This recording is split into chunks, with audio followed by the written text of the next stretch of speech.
What's going on, guys? We're back, and today we've got FaZe Clan going public on the stock market day one. This was to be expected. They talked about their SPAC merger a few months ago, and now they finally got it. It was a rough first day for FaZe, not the best first day, but they are officially a publicly traded company on the stock market. So if you want to invest in FaZe Clan, you can go ahead and do this. Hopefully, this brings us a bigger look into the esports world, to behind the curtain, to what the companies actually look like revenue wise, and one of the biggest brands in esports, FaZe.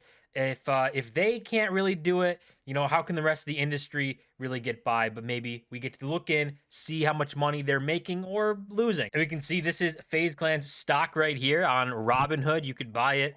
Any brokerage should be able to offer FaZe holdings, is what I guess this is called. I'd imagine this goes like just being called FaZe Clan because this was a SPAC merger. But you can see the soon as the market opened, it was a straight line down 24% for today. Not a great first opening day, but to be expected. It's a pretty rough environment out there for IPOs, so it's not FaZe's fault all the way. It's the market is in a pretty tough situation for IPOs, but a big thing here. I don't think all of this info, like CEO and employees, one employee and this CEO, I think is wrong. It's the merger company, like SPAC blank company, like this says. It still hasn't updated this. So I don't think this info is right. But the market cap, 218 million, should be correct. And that would be a huge downstep from when they announced this and announced that they were going to merge with this acquisition company. It was about $1 billion when they first announced it, first talking about it, and now 218 million. So they're down almost 80% on valuation since they've announced they wanted to go public. And it was like first $1 billion esports team, and falling pretty hard from there. But we can go through this article talking about it. FaZe Clan, gaming lifestyle brand, goes public. I don't know if they would be exactly the team to look at really for this type of stuff. I think they're laid very thin and they're not exceptionally well at any one particular thing. We can see here, following a merger agreement, they were a SPAC acquisition, pretty common for the last couple of years. So instead of IPOing, they go through a SPAC. Don't know the exact intricacies. I think it's easier to go through a SPAC than an IPO, but I could be wrong. It's basically the same thing, but not quite. The CEO is Lee Trink. Don't know who that is, which is, again, pretty weird. Makes sense they could put someone who probably has CEO experience and have, FaZe Banks out there being the CEO on the calls. So makes sense to go with probably someone with CEO experience. But he said, one of his quotes, "We've placed ourselves in the top echelon of a youth culture company. And now, and not just this minute, we have started to shift our focus to monetizing that massive audience." I think that's really critical for this moment of going public. So, pretty, basic quote kind of talking about the company. But I think FaZe might be too late to this. They've been around super long. If they weren't able to really start getting profitability and stop burning money, maybe they've burned money and gone so out on everything and just spread themselves so thin to be in all esports that they could be, get as many content creators as they can, get these outsized kind of influencers to join their brand, and maybe, just spread too thin. I think that could be a problem that affects FaZe for being a public company. Some of the people that FaZe Clan has in their group is Lil Yachty, big rapper, obviously, LeBron James Jr. That could pay off bigger dividends than anything possible if he turns out to be kind of as big as a personality and brand as LeBron James. I mean, then FaZe kind of just has a golden ticket here, but we'll see if that happens. It probably will, but they've also say they have streetwear collaborations with Champion and Disney and a famed artist. Not even going to try and pronounce that. And then its members have appeared in a Batman comic. Snoop Dogg is also in FaZe Clan, he's on the board of directors. So they have these big names. They're kind of trying to take over by brand recognition, and maybe monetizing later is their goal, which could make sense, but it's also a risk. If you pay all this money up front, burn all this money to get a recognized brand, it might not be easy to get it all back.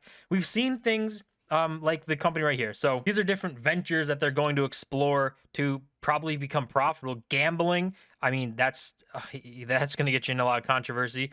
Virtual dining, ghost kitchens, fan club subscription models, all of these things. It's like scrambling. It seems like you're scrambling to find a way to make money and make profit, which isn't a good thing. So if your main business, what I would think for growing out of companies should be your main business is what makes you your money, is what your backbone is the strongest component of your company. So them and esports should be the strongest component, probably the lifestyle brand.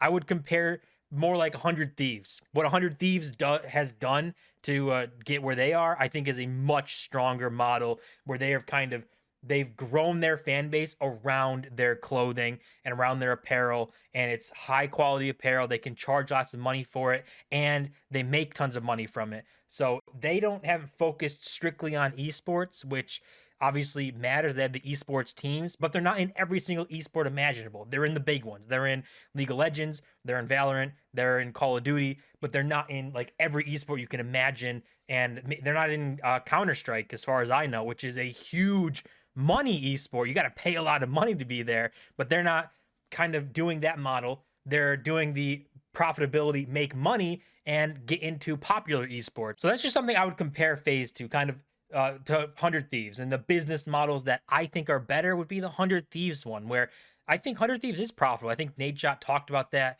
being profitable and being like one of the only teams to be profitable. And the teams in the industry make fun of 100 Thieves, so a hoodie organization, but that's what you got to do. The VC money will dry up. Investors will not want to continue burning money if you can't prove that you're going to make money. So it will end.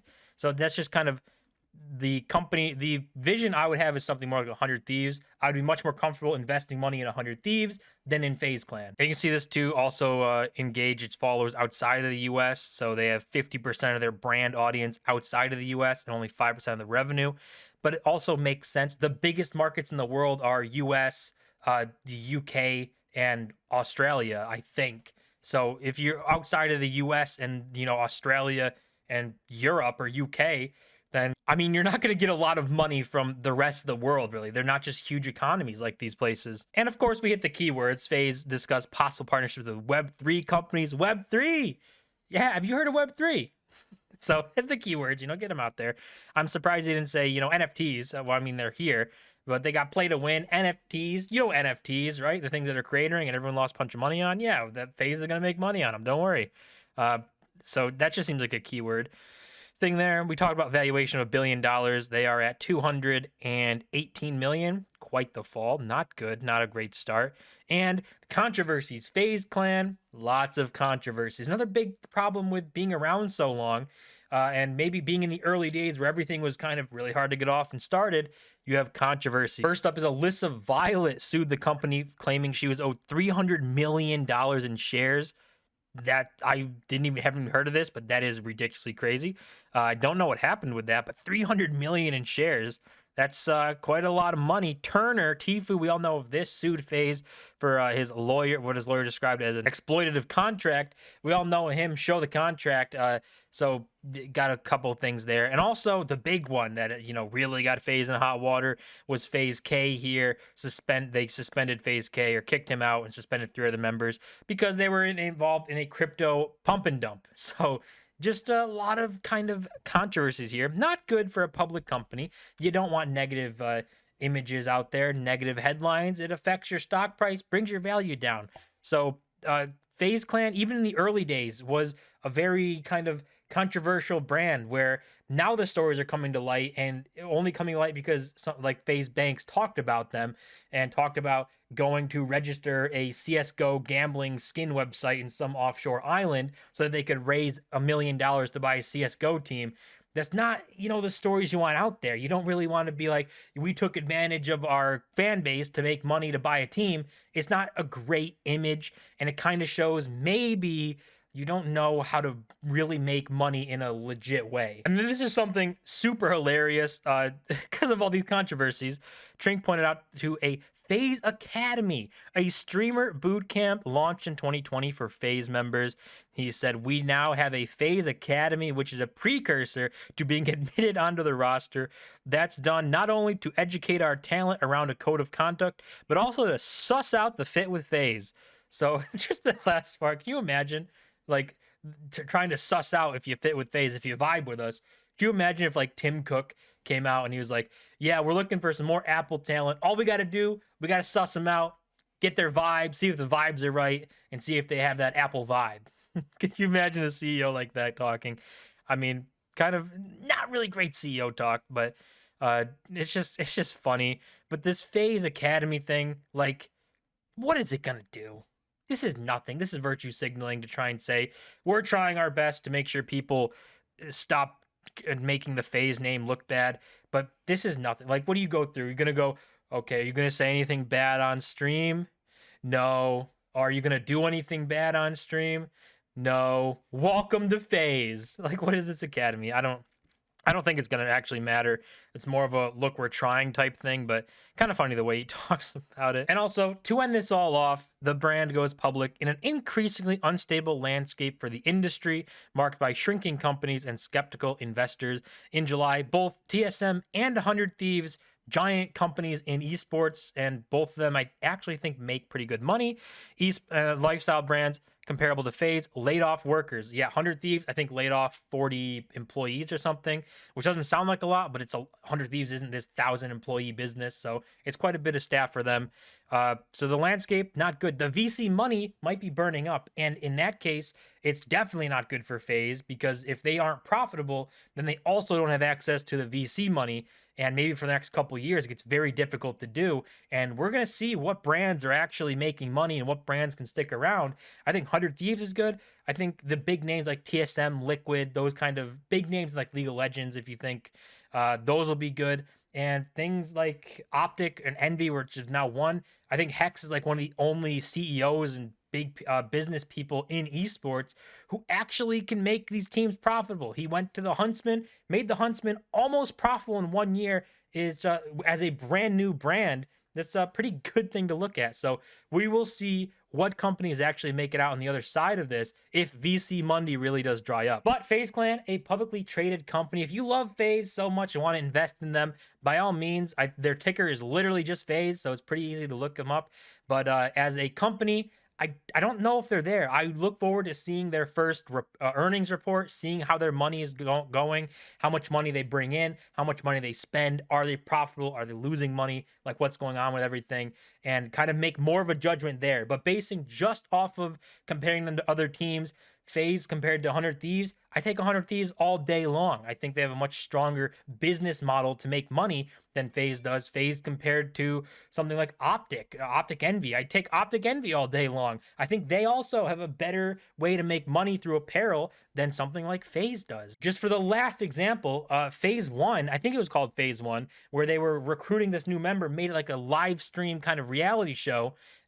They barely got like double-digit viewers on their live streams. It was very boring, poorly executed, and they spent a ton of money on it. So I just don't know if you can really trust FaZe to be a money-making machine, at least short term. We'll see how their earnings go. We'll see how the money's flowing, but maybe they're not the best team compared to all the other ones to really want to invest in. But that's going to do it for this video, guys. As always, don't forget to smash the like button and subscribe. We're on the road to 1,000 subscribers, and I'll see you guys in my next